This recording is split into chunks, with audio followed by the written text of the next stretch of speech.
My name is Clara Bennett. I am 32 years old, and for years I have sat through Christmas dinners where my mother praised my sister, where neighbors smiled at her accomplishments, and where I learned to stay quiet. I thought I was used to it until this Christmas, when my mother looked straight at me across the table and said words that shattered whatever place I still had in this family. In that moment, I realized silence was no longer an option. I had brought something with me that night, something they never expected, and when it was finally revealed, every smile in that room disappeared. What would you do if your own mother erased you on Christmas night? Stay with me, because this story will show you how one gift changed everything. Let me take you back to where it began. The December air in Evanston had that sharp bite that always made my breath feel heavy, and as I walked up the stone steps to my parents' house, I could see the glow of Christmas lights dancing against the snow. The Bennett family Christmas dinner was a tradition one I had never missed, not even in years when I wanted to.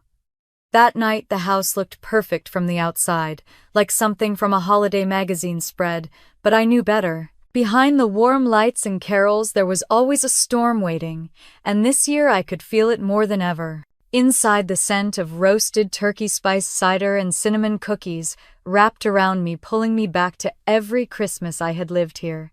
The dining room tables stretched long and heavy with china my mother only took out once a year.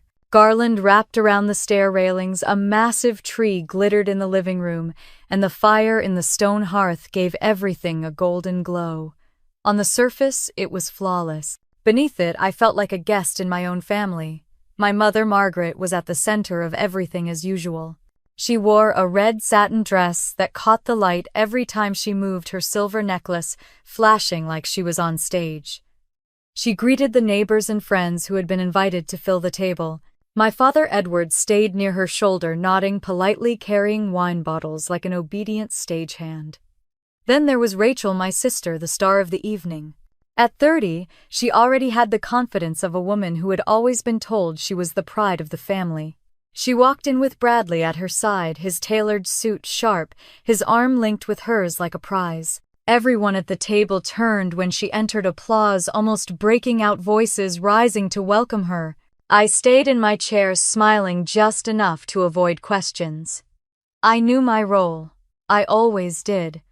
The overlooked daughter, the one whose accomplishments were small talk at best. My job as a marketing manager in Chicago never made headlines here. My parents never bragged about my steady income, my independence, my apartment that I had bought on my own. To them it was all ordinary, not worth comparing to Rachel's life. I tried to settle into the chair at the far end of the table. The silverware gleamed, the candles flickered, and conversations rose all around me. I caught a glimpse of Jessica, my childhood friend, laughing with Rachel. She was supposed to be my friend, but somewhere along the way she had slipped closer to Rachel's orbit, sharing inside jokes, whispering with her at the table. She waved when our eyes met, but the warmth felt thin. I filled my glass with water instead of wine. I wanted my mind clear. Something about the way my mother kept glancing down the table at me told me that tonight was not just about Christmas cheer. She had a plan, and the thought of it made my stomach knot. Dinner began with the usual rituals. My father carved the turkey. Rachel leaned into Bradley as if the whole room revolved around them, and my mother told stories of Rachel's cases at the firm, how her colleagues admired her, how Bradley's firm had made impressive gains this year. Every compliment was wrapped around Rachel like garland around the tree. When talk drifted near me, my mother smiled politely and moved the conversation along. I forced bites of turkey past the tightness in my throat. The laughter around me felt distant, almost rehearsed. I kept wondering why they had invited so many people this year. Usually it was just family, maybe a close neighbor or two. Tonight the table was packed, a small audience. My mother liked to perform, but why tonight, why now? Halfway through dinner, I noticed her fingers tapping the stem of her wine glass, a little rhythm she always had when she was about to stand up and make an announcement. My pulse quickened. My father shifted in his seat, his face too still, like he was preparing for a cue. Rachel leaned closer to Bradley, her smile smug as if she already knew what was coming. I stared at the tree across the room. Its lights twinkled red and gold, the angel on top glowing softly. For a moment I thought of my childhood of unwrapping modest gifts while Rachel showed off diamond earrings or designer bags. The sting of those moments came back sharp, mixing with the heat in my chest. I told myself to stay calm, to watch, to remember every detail. My mother stood then, lifting her glass so the chandelier light caught it. Conversations hushed, heads turned. The room held its breath, waiting. She looked down the table, her gaze sweeping over everyone but landing squarely on me. Her smile was poised cold beneath the sparkle of her lipstick. I tightened my grip on my fork, my heart hammering in my ears, already bracing for the words I knew were about to fall. My mother's lips parted, and before the first word even left her mouth, I was back in another Christmas long ago. I was 12, sitting in this same dining room staring at a smaller tree, but feeling just as invisible. Rachel had been given a pearl necklace, dainty and elegant from our parents. I had opened a box to find a wool sweater, 2 sizes too big, the tag still attached, clearly picked up at the last minute. Everyone laughed, calling it practical, something I could grow into. Rachel had twirled her pearls in the mirror, soaking up their applause while I pretended not to care. The memory burned as fresh as the wine in my glass. That was how it always was. Rachel, adorned with everything glittering and worthy of admiration, me handed what was left over. At 16, when I made honor roll and waited for my parents to show up at the assembly, they never came. They were across town at Rachel's dance competition, cheering until they lost their voices. I remember standing on that stage, holding my certificate, scanning the crowd for a familiar face, and realizing there wasn't one. Jessica had been in the audience that day, clapping for me, her face red from the cold, and I had held on to that comfort. Even then, my loyalty to her had outweighed my resentment. By the time I was 18, the pattern was cemented. At my high school graduation, they were late, sliding into the back row, only after Rachel's boyfriend's family had arrived. Later they apologized, saying traffic was terrible, but I knew better. They had been at a brunch thrown in Rachel's honor. She hadn't even graduated yet, but she was already the reason to celebrate. That night, with the chandelier sparkling above us, I thought of my grandfather, William Harper. He had been the only one to truly see me. When I was 10, he slipped me $5 at Christmas and whispered that I should buy something just for myself, not for anyone else. He had looked me in the eye and told me, someday you will need to stand strong when no one else is standing with you. His words had stayed tucked in a corner of my heart, though I never fully understood them until I was older. Another memory surfaced, one of the sharpest. I was 21, back home from college for the holidays. Rachel had just landed an internship with a big law firm in downtown Chicago, and the family threw a party for her. My mother gave a toast, lifting her champagne glass high, and called Rachel the future of the Bennett legacy. I stood there with my marketing textbook still marked with highlighter, unmentioned, unnoticed. I told myself it didn't matter, that what mattered was the degree I was working toward, the independence I was carving out for myself. But deep inside, I had wanted just once to hear my parents say they were proud of me. I glanced down the table at Rachel now, her diamond earrings sparkling under the chandelier, Bradley's hand resting on hers. She looked so much like the girl from every memory, basking in the glow that was handed to her without question. I realized how much I had internalized those years, how I had trained myself to expect nothing, to swallow the hurt before it showed on my face. The scrape of a fork against porcelain pulled me back to the present. The dining room was quiet, everyone waiting for my mother's words. My heart pounded, but instead of fear, I felt a strange calm. It was the same calm I had learned as a child, when the gifts under the tree were uneven, when the seats at my school events stayed empty. It was the calm of someone who knew what was coming. I lifted my water glass, taking a slow sip, and let my eyes wander to the tree again. Its ornaments glittered, each one chosen with care. I remembered how Rachel used to hang the expensive ones near the top, while I was told to handle the plastic baubles near the bottom.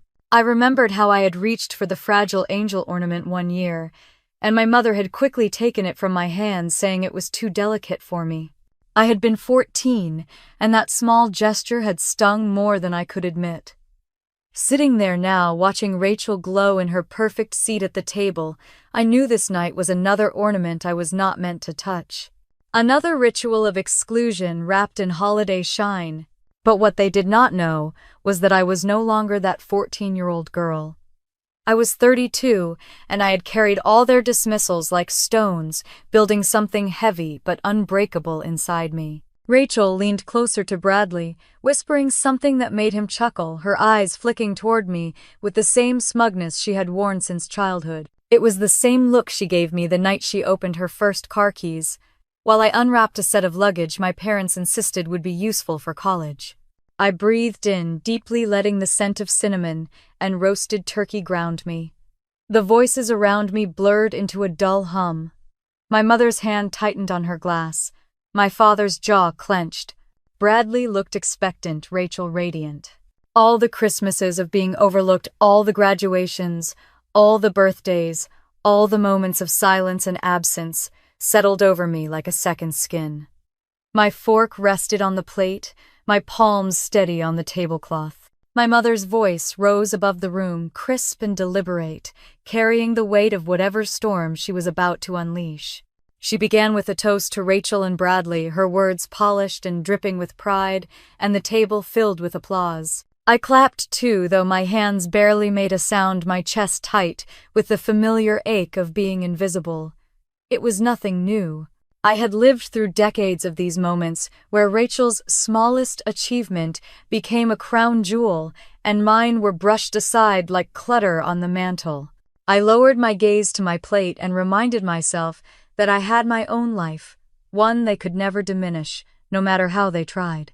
My job as a marketing manager in Chicago might not impress my parents, but I knew the hours I poured into my work mattered. I had built a reputation for delivering results for managing clients who trusted me to craft campaigns that actually worked. It was not glamorous, but it was steady. It was mine, and it was enough to pay for the apartment I had bought in Lincoln Park without a cent of family help. Most of my coworkers at Parker & Rowe, the mid-sized firm where I worked, probably did not know what my family thought of me. They saw me as capable, reliable, the one who could fix a campaign gone sideways. But at this table, I was still just Clara, the lesser Bennett daughter. I caught myself glancing toward Rachel again. Her laugh carried easily, her diamond bracelet glittering under the chandelier as she leaned into Bradley's shoulder. He nodded along as if every word she spoke was worth framing. I wondered if he knew how my parents truly operated, if he had seen the favoritism and swallowed it as normal.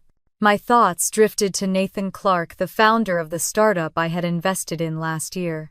He had pitched me an idea over coffee one spring afternoon, a renewable energy software that could predict grid failures before they happened. He was brilliant, the kind of person who lived and breathed his work, and he had reminded me that my perspective had value.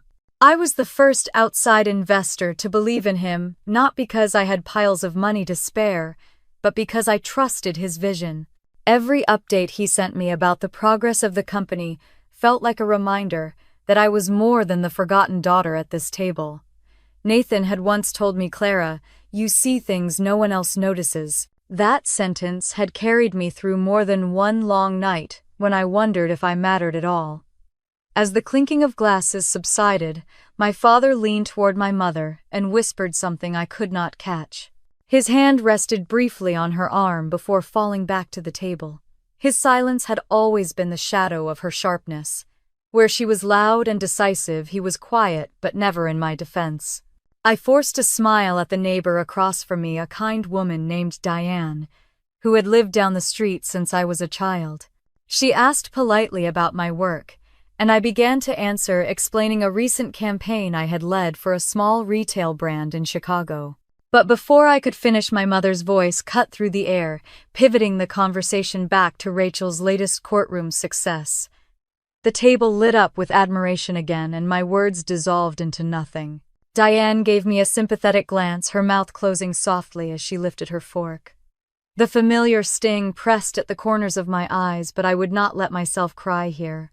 Instead, I thought of the evenings in my apartment when I cooked dinner for myself, a glass of red wine in hand, music playing while I chopped vegetables. I thought of the freedom of knowing every piece of furniture in that apartment had been chosen by me, paid for by me, a life no one could strip away. Bradley raised his glass again and spoke about the bright future he and Rachel were planning, about the law firm connections, the social circles, the vacations ahead. The table hung on his every word. I noticed Jessica sitting closer to Rachel than to me, her hand resting on Rachel's arm, laughing along with every story. Once years ago, Jessica would have been beside me, whispering sarcastic jokes to help me survive nights like this. Now she was part of the glow around my sister. I reached for my napkin, dabbing at the corner of my mouth, though it was dry. The noise of the room faded for a moment as I reminded myself that I had already carved out something different. My job was not prestigious, but it was real. Nathan's startup was not yet a household name, but it was growing, and I was part of it from the start. My parents had no idea, and they would not have cared even if they did. But the thought settled me. They could toast Rachel until their voices cracked, and I would still have my work, my independence, and the quiet satisfaction of knowing I was building something they could not touch. The night dragged on with desserts and more toasts. I ate my slice of pecan pie, slowly letting the sweetness distract me from the sourness in my chest. The voices around me rose and fell, Rachel's name repeated like a hymn. I stayed still, my fork poised, listening, waiting. When the clock struck 8 and the plates were cleared, I felt my pulse begin to quicken again. My mother placed her hands on the back of her chair, steady and deliberate. The way the room hushed told me she was about to shift from pleasantries to the real reason this dinner had been arranged. I folded my napkin across my lap and kept my face composed, but inside I braced myself. Whatever storm was coming, I would meet it without flinching. My phone had buzzed earlier that afternoon with a name that carried more weight than any toast in that dining room. David Ross, my grandfather's old attorney, had called while I was getting ready. I almost let it go to voicemail, but something in me knew better. I had stepped into my bedroom, shut the door, and answered with a quiet, "Hello." David's voice was calm, but deliberate. "Clara, I thought you should know what has been happening with your grandfather's estate." My stomach dropped and I sank onto the edge of the bed. He explained that after William Harper passed in 2018, he had left behind a will that was straightforward. $2.3 million in assets divided equally between his two granddaughters. Half for Rachel, half for me. My throat tightened hearing it, not because of the money, but because it sounded like him. He had always been the one to notice me, the one to whisper that I was stronger than I believed. It felt like he had left me something more than cash. It was recognition, proof that I mattered. David continued his words, careful. "Your mother has been contacting my office, pushing to amend certain parts of the distribution. Legally, it is not possible without your consent, but she is persistent. She is trying to redirect your portion to Rachel entirely." I pressed a hand to my forehead, the weight of his words pressing down. My mother had found a way to turn even my grandfather's love into another contest, another prize for Rachel. I asked what she needed from me. "For now, nothing," David said. "Just be aware. Do not sign anything they give you without reading it first." His tone sharpened slightly. "And Clara, remember, this is yours by right. Your grandfather wanted it that way."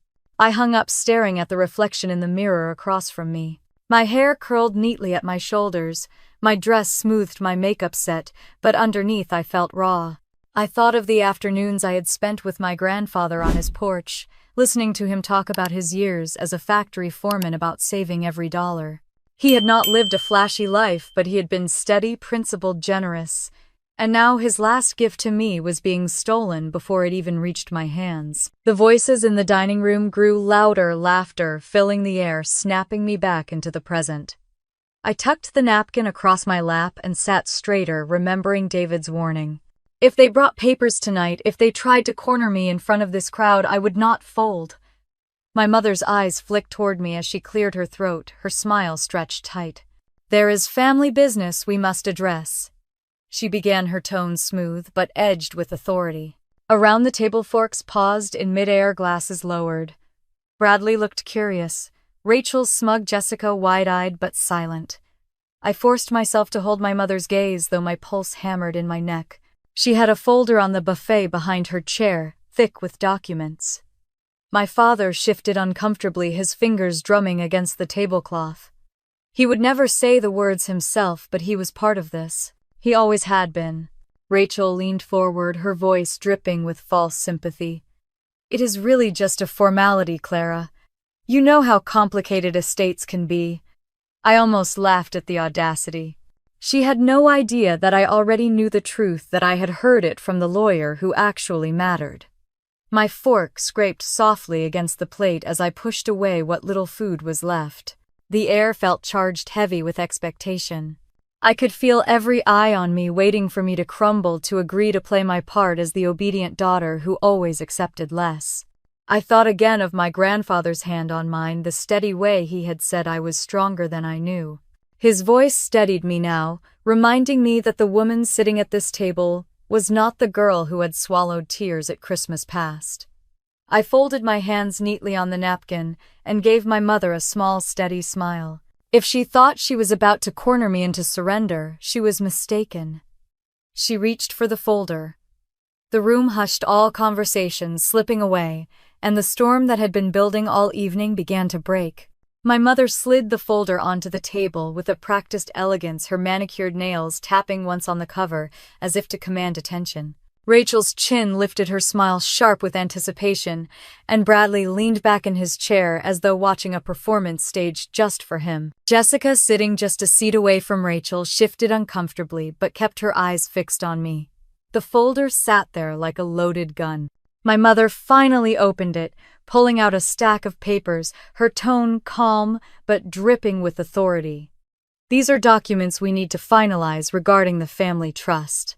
It is a technical matter, nothing to worry about. She slid the first page toward me. I looked down without touching it. The words blurred at first but then sharpened as I forced my focus. Consent to amend distribution of Harper Trust. My grandfather's name, my name, Rachel's name. Lines and clauses I had no doubt were carefully written to erase me. Rachel broke the silence. Honestly, Clara, it makes sense. You live on your own. You have no husband, no children. You do fine with your job in Chicago. I mean, you have enough, right? The trust was meant to strengthen the family's legacy, and let's be real, I am the one continuing that. The room buzzed with soft laughter, polite nods, as though what she said was reasonable. My cheeks burned, but I kept my face steady. I did not move, did not reach for the pen my father had placed beside the papers. My mother leaned in, her perfume sharp with roses. It is just paperwork, Clara. Nothing more. We know your grandfather would have wanted what is best for the family. A memory struck me then of Jessica and me at 16, sitting cross-legged on my bedroom floor, whispering about our futures. She had promised she would always have my back, that she would never let Rachel or my mother tear me down. Back then, I had believed her without question. Now, as I glanced at her, I saw her eyes dart to Rachel before she lowered her gaze. I realized she knew. She had known about these papers before tonight. The sting of betrayal was sharper than the sting of Rachel's words. Jessica had been close to me for over 20 years, yet she sat there silent while my family prepared to strip away the last piece of my grandfather's love. My father finally spoke, his voice low but firm. Just sign it, Clara. Let's not make this into a spectacle. I pressed my palms flat on the tablecloth, willing my breath to steady. I remembered David Ross's warning echoing in my ear.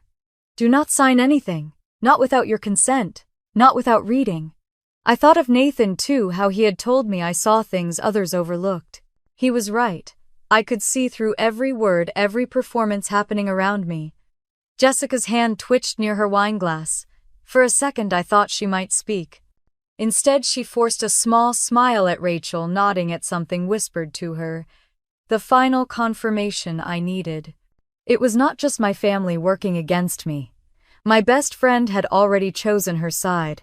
I slid the paper back across the table toward my mother, careful not to let my hand shake. I am not signing this. A murmur rippled through the room, the neighbors shifting uncomfortably in their seats. My mother's expression froze, the smile gone. Rachel let out a sharp laugh, tossing her hair back. Of course you want to make this about you, Clara. You always do. I turned my eyes on Jessica. She flinched, her lips parting as if to explain, but no words came out. Her silence was answer enough. I pushed my chair back slowly, the scrape of the legs against the hardwood loud in the tense quiet. My voice came out steady, even colder than I felt inside. If Grandpa wanted this trust divided equally, then that is how it stays. No amount of paper will change what he put in writing.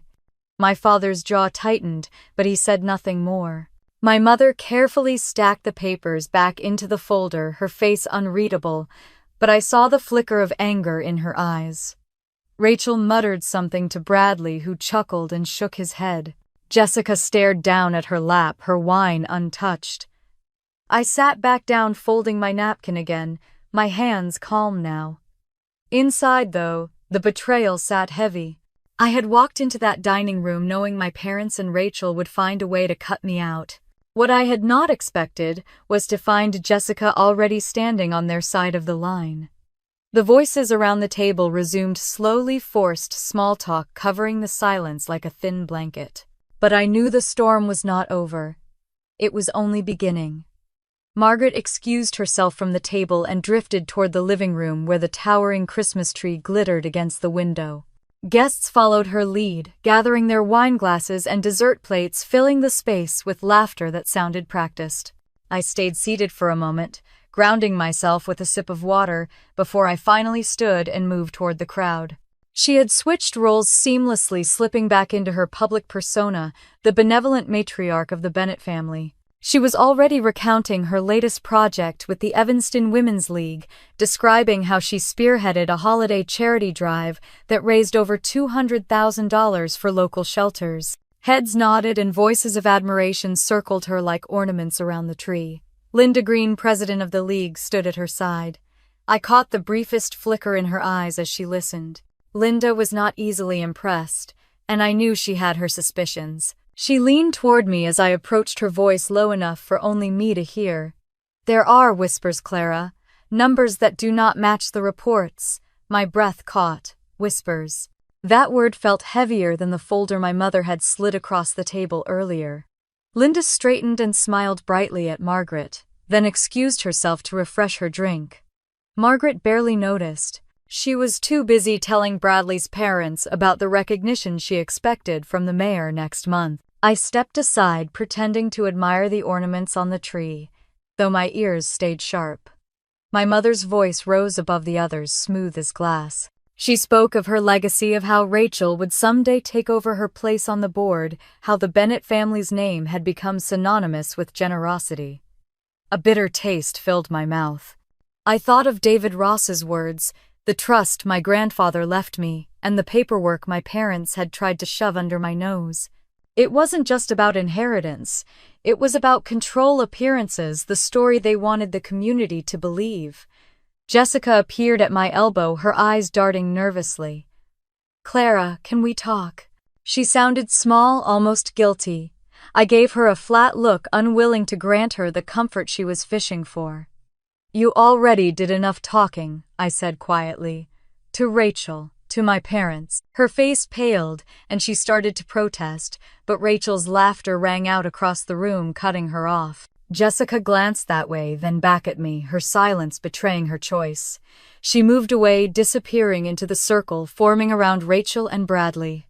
The betrayal stung, but I tucked it down, keeping my face calm.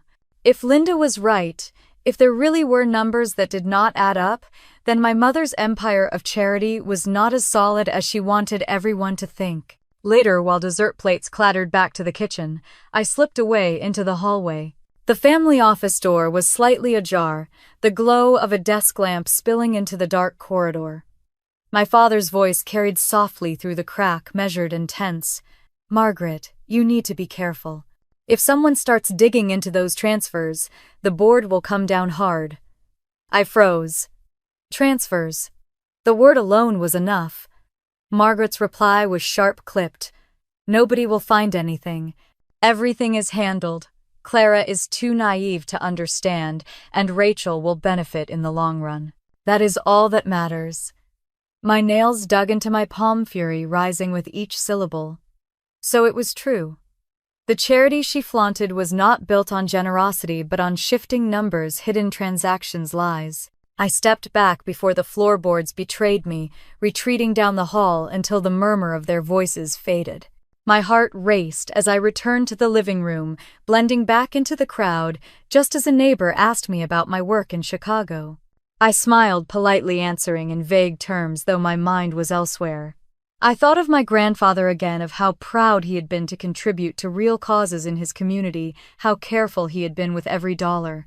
He would have been horrified to see his daughter twisting generosity into self-promotion and fraud.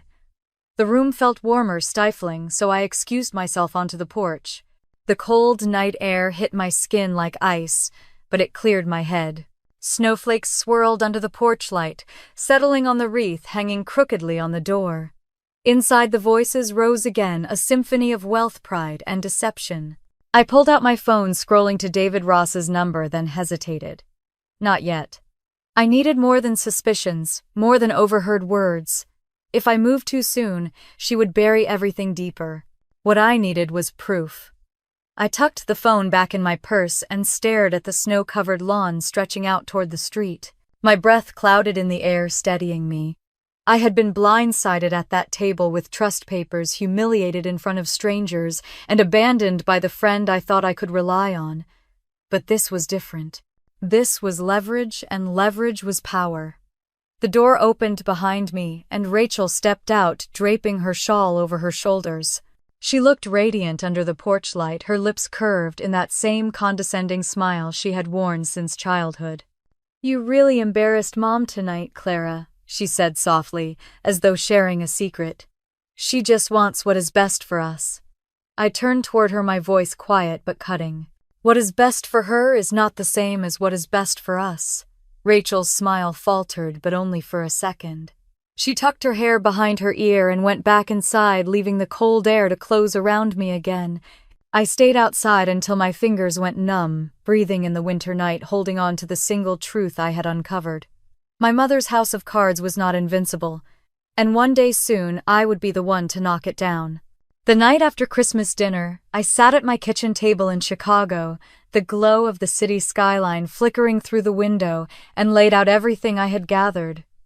David Ross's warning about the trust. Linda Green's quiet words about missing numbers. My mother's own voice from the hallway, sharp and careless, admitting to transfers. Each piece felt like a card in a hand I had not realized I was holding. I had never been one to pick fights with my family. Most of my life I swallowed the slights, let the spotlight fall on Rachel, and told myself it was not worth the trouble. But this was different. This was not about bruised feelings. It was about theft, betrayal, and my grandfather's legacy. The box of Christmas decorations still sat half unpacked in the corner of my apartment. I stared at the tangle of lights, the ornaments wrapped in old tissue paper, and thought of all the holidays I had spent at that long dining room table, waiting for approval that never came. This year was the last time I would ever beg for it. I pulled out my phone and typed a message to David. "I need copies of the will and any documents they tried to change." His reply came within minutes, already prepared. "You can pick them up tomorrow morning." I felt the tension in my chest ease slightly. Proof. That was the first step. The second step came unexpectedly. 2 days later, while I was leaving work, a brown envelope slid under the door of my office. No return address. Inside were bank statements, photocopied checks, and transfer records. Margaret Bennett, her signature sprawled across the bottom of each page. Money pulled from the charity accounts rerouted to a private investment fund in Rachel's name. My hands shook as I spread the papers across my desk. Whoever had sent this knew exactly what they were doing. I thought of Linda. Maybe she had more than suspicions. Maybe she had wanted me to see the truth for myself. That night I poured myself a glass of wine and spread both sets of documents on the table. On one side, my grandfather's will with my name, written clearly as an equal heir. On the other, evidence that my mother's public image was built on fraud. For the first time in years, I felt a sense of control. As New Year's Eve approached, invitations and group messages filled my phone, all centered around Rachel and Bradley's engagement party. I declined them all. I had no interest in playing supporting character to her show. Instead, I began planning quietly, piece by piece. I knew my family would expect me to show up at their house again, to argue, to shout, to fight the way they always painted me. But I would not give them that. I would be silent, deliberate, and ready. On the morning of the 30th of December, I met David in his downtown office. He slid a folder across the polished table, his eyes steady. "Everything you asked for."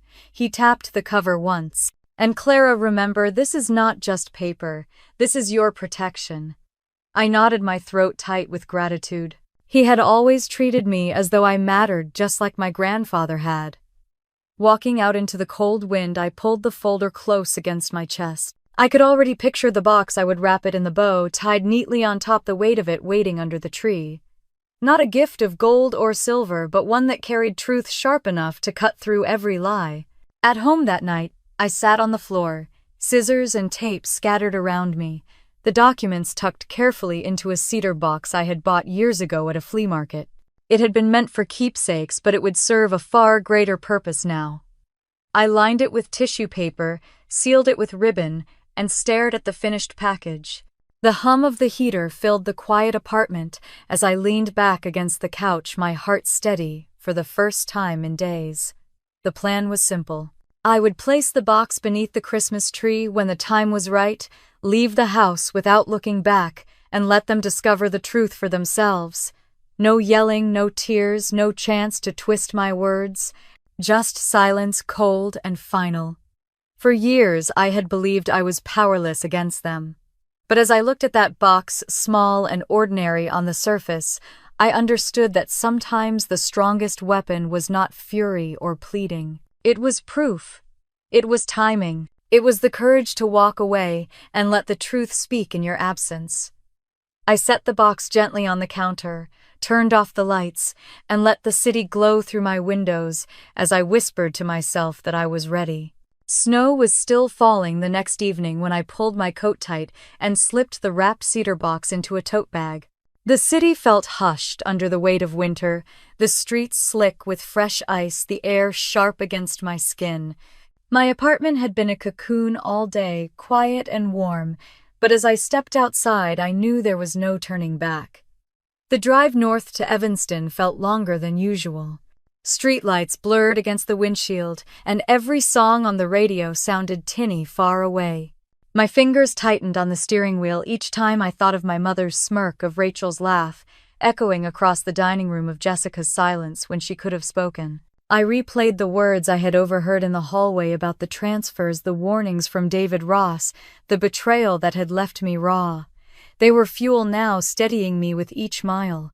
By the time I pulled up outside the Bennett house, the driveway was full.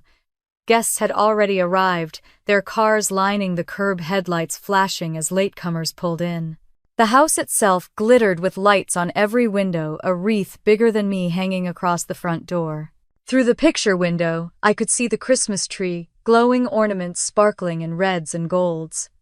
Voices carried even through the glass, laughter, rising like a performance staged for the neighborhood. I parked 2 houses down, slipped the strap of the tote across my shoulder, and walked carefully along the icy sidewalk. Each step echoed with the memory of the plan I had whispered to myself the night before. Simple, deliberate, final. The front door opened before I could knock. My father stood there, his expression polite but distant, the same mask he had worn my entire life. "Clara," he said flatly, as if my name were an obligation. Then he stepped aside to let me in. Warmth and noise enveloped me instantly. The living room was packed, neighbors and colleagues, balancing glasses of champagne, their eyes bright as they hung on every word Rachel spoke. She stood near the fireplace, radiant, in a deep green gown, Bradley beside her, in a perfectly tailored suit. They looked like a photograph from a glossy magazine, the golden couple surrounded by admirers. My mother floated among the guests. Her dress a bold crimson, her diamond earrings catching the light with each practiced turn of her head. She carried herself like a queen at court, her voice pitched to carry over the hum of conversation. The room bent around her just as it always had. I slipped off my coat, hung it quietly on the rack, and pressed the tote bag closer to my side. No one paid much attention. They were too focused on Rachel, who was laughing at something Bradley whispered. Jessica stood close, her hand lightly on Rachel's arm, nodding with every word as if she had always belonged in her circle. I moved toward the far edge of the room unnoticed and let the tote rest against my legs. For a moment I simply watched. The guests clinked glasses, exchanged holiday wishes, praised Rachel's latest court case. My mother swept into the circle near the fireplace and announced proudly that Rachel would soon be taking over her position on the Women's League board. Applause erupted and my sister's cheeks flushed with pleasure. I sipped water from a glass a passing server offered me and let the noise wash over me. They thought they had won. They believed they had cut me out, silenced me, erased me from the family story. But the box at my feet told another truth, and the weight of it steadied me. After an hour of chatter and speeches, the crowd shifted toward the tree for the final toast. My mother lifted her glass, her smile dazzling. "We are so proud of Rachel and Bradley," she declared. "They are the future of this family, the legacy we dreamed of." Guests clapped, shouted, "Congratulations," raised their glasses high. Rachel leaned into Bradley's shoulder, her diamond sparkling like a star. I set my glass down on the mantel, smoothed the front of my dress, and stepped forward. The room grew quieter as I crossed toward the tree. My mother's smile wavered for a fraction of a second, then returned brighter and sharper. "Clara," she said, her tone sweet but warning, "you have been so quiet tonight. Would you like to share a few words for your sister?" My hands did not shake as I reached into the tote and pulled out the cedar box wrapped neatly with ribbon. I placed it gently beneath the tree, its polished surface gleaming in the light. "Just a small gift for the family," I said evenly, my voice steady in the sudden hush. Gasps rippled across the room. Rachel tilted her head, lips curving in a smirk. "How thoughtful," she said, drawing a laugh from Bradley. My mother's eyes narrowed slightly, suspicion flickering beneath her mask. I folded my hands and stepped back, letting silence hang heavy. The guests whispered among themselves, curiosity pulling their gazes to the box. Jessica's eyes darted between me and Rachel, her lips pressed tight, but she said nothing. Margaret glided forward, her smile taut. She bent down, lifted the box with deliberate grace, and carried it to the coffee table. "Shall we see what Clara has brought us?" she said, her voice cutting through the murmurs. Rachel leaned over her shoulder, Bradley watching with amusement. The paper crinkled under my mother's fingers as she untied the ribbon. The cedar lid creaked softly as she lifted it open. For a moment the room was frozen, all eyes fixed on her face as she looked inside. Her expression shifted in an instant. The confident smile dissolved her lips, tightening, her eyes widening before narrowing in fury. The documents lay exposed in the box, neatly stacked, undeniable in their detail. The will naming me an equal heir. The bank transfers, signatures, and numbers that told a story none of her speeches could erase. The room held its breath. Rachel blinked, her smirk faltering. Bradley frowned, leaning closer to read. Jessica took a small step back, her face pale. Guests craned their necks, confused whispers rising like smoke. I stood still, my heart calm, my hands folded in front of me. The silence stretched, broken only by the faint hum of the carols still playing from the speakers. The tree lights twinkled innocent against the weight of what had just been revealed. For the first time in my life, I did not need to raise my voice or explain myself. The truth was already speaking louder than I ever could. Gasps spread like a ripple across the room, voices rising in startled whispers. My mother slammed the lid, shut, her hands trembling despite the effort to hide it. Her cheeks flushed deep red, and for the first time I could remember her perfect mask cracked. Rachel leaned over, snatching a page from the stack before Margaret could tuck it back inside. Her eyes darted across the words, the smirk sliding right off her face. "What is this?" she snapped, her voice sharp and panicked. Bradley tried to grab the paper from her hand, but she pulled away, glaring at my mother. "Is this true?" The guests stirred uneasily, murmuring louder, some craning their necks to catch a glimpse. My father shifted near the fireplace, his face pale, his mouth opening, as if to speak, then closing again. He looked smaller in that moment, like a man realizing too late the walls around him were collapsing. Margaret recovered quickly, or tried to. "These are lies," she announced, her voice louder than necessary. "Someone has fabricated this to make us look bad. Clara, how dare you bring this into our home on Christmas?" Her words snapped the crowd back into silence. Dozens of eyes swung to me, curious, skeptical, waiting. I didn't move. I didn't need to. The documents spoke for themselves, and Margaret knew it. Rachel flipped another page, her jaw tightening. "Transfers from the Women's League Fund," she read aloud, her voice rising with each word. "Into an account with my name on it." She spun toward my mother, her face white with fury. "Did you do this? Did you put money in my name?" Bradley's face hardened, his hand tightening on her arm. Margaret reached for the papers, but Rachel jerked them away. "I can't believe you," Rachel hissed. "Do you realize what this means for me, for my career, for everything I've built?" The crowd erupted into overlapping voices. Some guests excused themselves, quietly slipping out the front door with murmured goodbyes. Others stayed, faces lit with the kind of morbid fascination people only feel when a scandal unfolds in front of them. Jessica hovered near the couch, her eyes wide and lips pressed thin. When I looked at her, she dropped her gaze, cheeks burning, shame finally cutting through her silence. Margaret clapped her hands, demanding order, but her voice no longer carried the same power. She turned on me, her words venomous. "You have ruined this family, Clara. Do you understand what you've done?" My voice was calm when I answered, "No, Mother, I have only revealed what you've done." Her face twisted with rage, but before she could reply, Linda Green stepped forward from the back of the room. She had slipped in quietly earlier, unnoticed by most, but now all eyes turned to her. "I've suspected for months," she said firmly. "Missing funds, irregular reports, donations that never reached their intended programs. And here is the proof." The weight of Linda's words crushed the last of my mother's composure. She sank into a chair, her hand covering her mouth, her eyes darting around the room as if searching for escape. My father remained frozen near the mantel, his shoulders slumped, his silence damning. Rachel dropped the papers onto the coffee table, her fury directed at both of them now. "You've dragged me into this," she spat. "You made me part of your lies." She turned on Bradley, but his expression was unreadable. His hand slipped from hers, and he stepped back, leaving her to stand alone in the glow of the Christmas tree. The silence that followed was thick, heavy with judgment. The guests who remained looked anywhere but at my mother, embarrassed to witness her downfall. The carols still played faintly from the speakers, jarringly cheerful against the chaos. I stood quietly, watching, my heart steady. I had not raised my voice, had not begged, had not pleaded. I had only shown them the truth, and it was enough to unravel everything. Margaret finally spoke again, her tone desperate.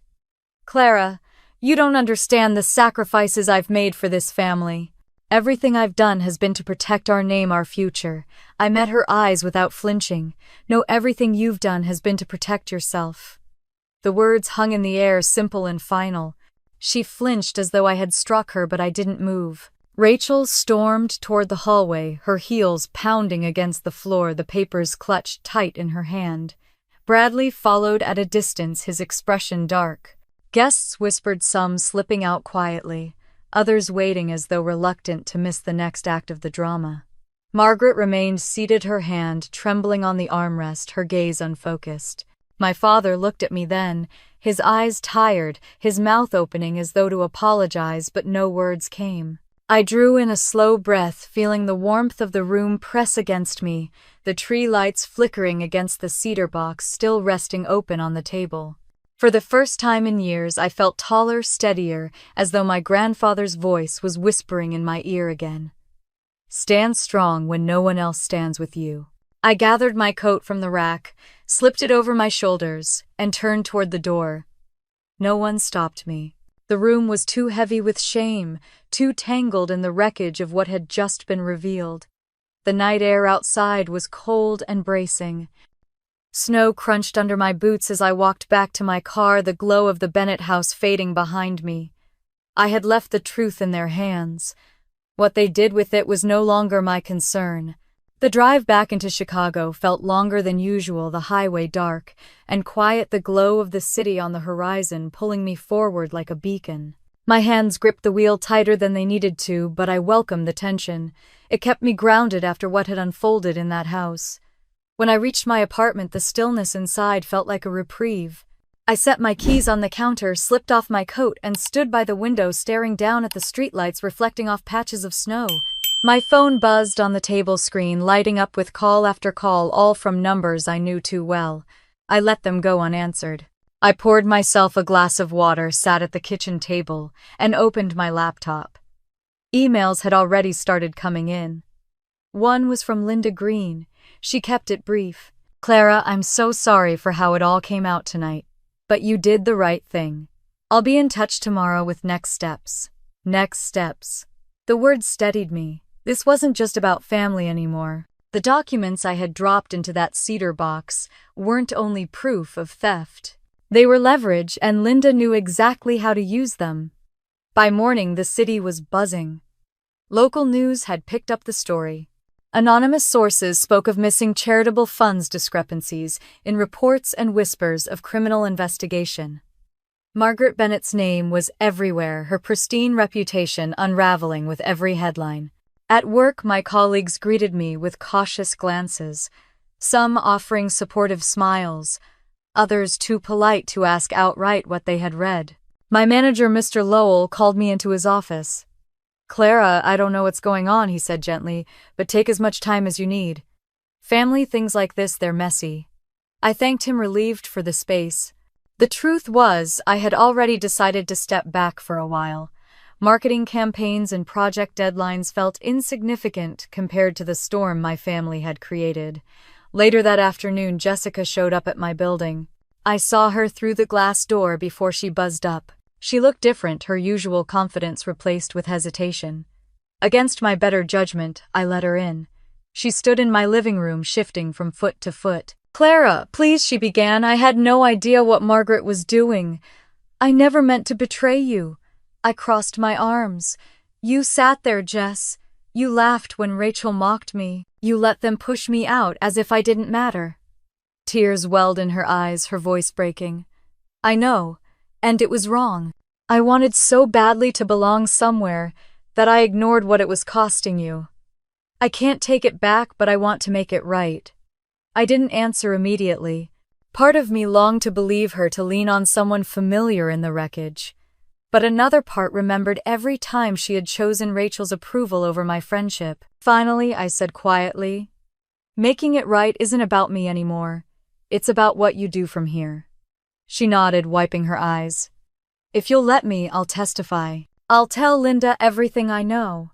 That was the first time her words carried weight. For once, Jessica wasn't thinking of herself. The following days blurred together. Investigators moved quickly, interviewing board members, combing through financial records, questioning employees of the Women's League. Margaret's name was no longer whispered, but shouted, splashed across every headline in Chicago. My father tried to keep a low profile, but silence can be its own confession. Rachel called me one evening. Her voice was sharp, brittle, like glass about to shatter. "Do you have any idea what you've done to me? Bradley's parents won't even return my calls. He hasn't spoken to me since Christmas. My career is in ruins because of you." I held the phone away from my ear, her words tumbling fast, frantic. When she paused to breathe, I answered softly, "No, Rachel. Your career is in ruins because you chose to let them use you." She cursed, screamed something I couldn't quite catch, and hung up.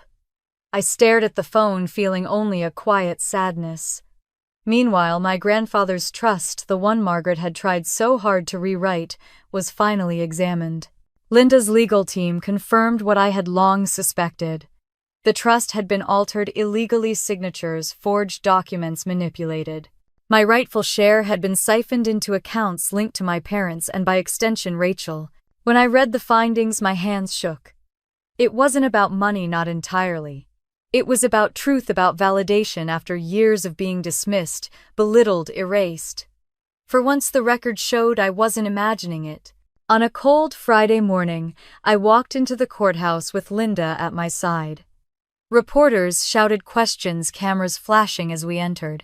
Inside, the air smelled of old paper and polished wood, the hum of legal voices bouncing off the walls. Margaret sat at the defense table, immaculate as ever in a navy suit, her pearl necklace gleaming under the lights. She didn't look at me, but I felt her presence like a shadow pressing against my back. My father sat beside her, his face blank, his hands folded tightly in front of him. The hearing was procedural, just the beginning. But even beginnings carry weight. The judge acknowledged the documents allowed evidence to move forward and set the next date. It was enough. When it ended, I stepped outside into the winter air. Reporters crowded and microphones thrust toward me. I shook my head, saying nothing. The truth didn't need my commentary. It was already louder than any words I could speak. That night, back in my apartment, I curled up on the couch with a blanket, the city lights glowing outside my window. For the first time in weeks, I allowed myself to exhale. The battle wasn't over, but the tide had turned. As I closed my eyes, I thought of my grandfather. I imagined him sitting at that same table where Margaret had once dictated every word, telling me softly that I had done what he always hoped someone in this family would do. I wasn't the weak daughter anymore. I wasn't the afterthought. I was the one who refused to stay silent. The morning after the hearing, I woke to the sound of my phone buzzing against the nightstand. Dozens of notifications lit up the screen. News alerts, emails, missed calls. I sat up slowly, the gray light of dawn slipping through my blinds, and scrolled through headlines. My mother's name dominated every one of them. Margaret Bennett accused of embezzlement. Charitable funds diverted to personal accounts. Legal storm brews around Bennett Family Trust.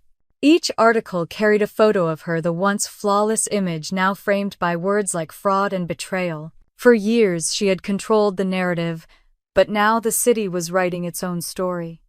I slipped into jeans and a sweater, made a pot of coffee, and sat at the kitchen table, letting the warmth of the mug steady me. A message from Linda blinked on the screen. "Good work yesterday. Press is doing half the job for us now. Be ready for discovery requests next week." Discovery, evidence, depositions. Words that used to intimidate me now felt like armor. Later that morning, Jessica knocked on my door. Her face was pale, eyes swollen as if she had not slept. I let her in, wary but curious. She sank into the chair across from me, clasping her hands so tightly her knuckles whitened. "Clara, I went to see Rachel yesterday," she said softly. "She is falling apart. Bradley has cut her off completely. His family wants nothing to do with her, and your parents are blaming her for everything." I felt a sharp pang of something between pity and anger. She was never innocent, Jess. She stood by them, mocked me, mocked Michael. "I know." Jessica's voice broke. "But it is worse than I thought." Rachel admitted she knew about the trust changes. She signed some of the paperwork herself. She thought it was harmless, that your parents just wanted to make things simpler. The words chilled me. Simpler meant erasing me with her own pen. Jessica reached across the table. "I want to testify, Clara. I can back up what you said about the Christmas dinner, about how they treated you. I can tell the investigators what Rachel admitted." I studied her face, searching for signs of performance, but what I saw was desperation, maybe even shame. For the first time in years, she wasn't trying to impress anyone. "All right," I said finally. "But this isn't about saving Rachel or repairing what we had. This is about telling the truth." She nodded, tears sliding down her cheeks. "I understand." The following days moved quickly. Investigators called me in for interviews, asking about financial records, family dynamics, moments I thought would never matter but suddenly did. I handed over emails, text messages, even the small notebook I had kept when Michael was sick, documenting every call I made to my parents that went unanswered. Each page painted the picture. I had lived a family that had chosen appearances over love, money over loyalty, control over compassion. One evening, while reviewing documents with Linda at her office, she leaned back in her chair and gave me a rare smile. "Clara, this case is strong, stronger than most I have seen. If the judge rules in our favor, not only will you reclaim your inheritance, but your mother could face criminal charges." The thought of her behind bars sent a shiver through me. Not satisfaction, not yet, but the sense that justice was finally within reach. That night, my phone buzzed again, this time with an unknown number. Against my better judgment, I answered. It was my father. His voice was strained, tired in a way I had never heard before. "Clara, please, can we meet? Just the two of us." I hesitated, every instinct screaming not to trust him. But some part of me wanted to see if there was anything left between us worth saving. We agreed to meet at a quiet diner on the outskirts of the city. When I walked in, he was already there, hunched over a cup of coffee. He looked smaller, older, as if the weight of everything had finally settled on his shoulders. I sat down across from him, waiting. He sighed. "Your mother..." She never thought it would go this far. She thought she could control it like everything else. But it is spiraling. I took a sip of water, saying nothing. He leaned closer. "If you drop this, Clara, if you let it go, we can fix things. We can put your name back in the trust, make it right between us." Anger flared hot in my chest. After everything, he still thought this was about money. I set my glass down carefully. "This isn't about being back in your trust. It is about the truth. About what you both did, not just to me, but to every person who trusted you." His face hardened, the softness vanishing. "You will regret this," he said quietly. "Families don't survive wars like this." I stood, dropping a few dollars on the table for my water. Maybe ours isn't meant to survive. I walked out without looking back. That night, as snow began to fall outside my apartment, I stood by the window watching the flakes drift down the city, hushed beneath the white blanket. I thought of Michael, of the nights I had spent at his side in the hospital, wishing for someone to stand with me. He had been right. Some people reveal who they are only when the storm hits. The storm had come, and my family had shown me everything I needed to see. The next week would bring more hearings, more revelations, more cracks in the facade my mother had spent her life building. And I knew I would be there for every one of them. This time I would not flinch. The courthouse was packed on the day of the final ruling, the kind of cold January morning, when the air seemed sharper, cleaner, as if it knew a chapter of my life was about to close. I walked through the heavy double doors with Linda by my side, her heels clicking against the marble floor, her briefcase filled with the evidence we had fought so hard to bring forward. Inside the courtroom, I saw them already seated. My mother in a tailored gray suit, pearls gleaming at her throat, face carefully composed but tight around the eyes. My father sat beside her shoulders, heavy hands folded on the table. Rachel sat behind them, her expression a mix of defiance and exhaustion, as though she still could not decide whether to be furious at me or beg for forgiveness. The judge entered, and the room hushed instantly. My pulse thudded in my ears, but I kept my chin high, my breathing steady. Linda presented the case with quiet confidence, walking the court through forged signatures, diverted funds, and years of records that painted a clear, damning picture. Jessica took the stand too, voice trembling at first, but growing stronger as she confirmed what she had overheard, what Rachel had admitted. For once, Jessica did not hide behind charm or excuses. She told the truth. When it was my mother's turn, she spoke with icy precision, claiming misunderstandings, clerical errors, misplaced trust in accountants. She had always been a master of performance, but the weight of evidence was heavier than her practiced composure. The judge listened, expression unreadable, then delivered the ruling. The trust would be restored to its original intent, my portion reinstated in full. Further investigation into Margaret Bennett's handling of charitable funds would be referred to the state attorney's office. The gavel came down with a finality that echoed through the room. For a long moment, no one moved. My mother sat frozen, jaw tight, eyes blazing. My father rubbed his temples, avoiding my gaze. Rachel buried her face in her hands. I simply exhaled, the breath shaking out of me as though I had been holding it for years. Outside, the courthouse cameras waited, reporters shouting questions as I stepped into the bright winter light. I said nothing. I did not need to. Justice had spoken for me. Back at my apartment that evening, I opened the cedar box once more. The same box I had left under the Christmas tree weeks earlier. The same box that had carried the truth into my mother's perfectly decorated living room. I traced my fingers over the wood and felt a strange peace. This box had been the end of one life and the beginning of another. A few weeks later, I stood at Lake Michigan, the waves cold and steady against the shore. I carried a small envelope of wildflower seeds, something I had picked up on impulse. As the wind bit at my cheeks, I scattered the seeds across the snow-dusted earth near the water's edge. Growth would come in time, not now, not tomorrow, but eventually. It felt like a fitting symbol for where I stood. Michael's memory was with me, steady and warm. I thought of what he would have said if he were here, his hand in mine, his voice, gentle but sure. You did it, Clara. You stood up. You chose yourself. Life did not turn into a fairy tale. There were still quiet nights when grief pressed in, when the silence of my apartment felt too big, too empty. But there were also mornings filled with light laughter, with new friends' support from people who had chosen me without conditions. My in-laws called often, their voices reminders that family could be chosen, that love did not have to be earned by suffering.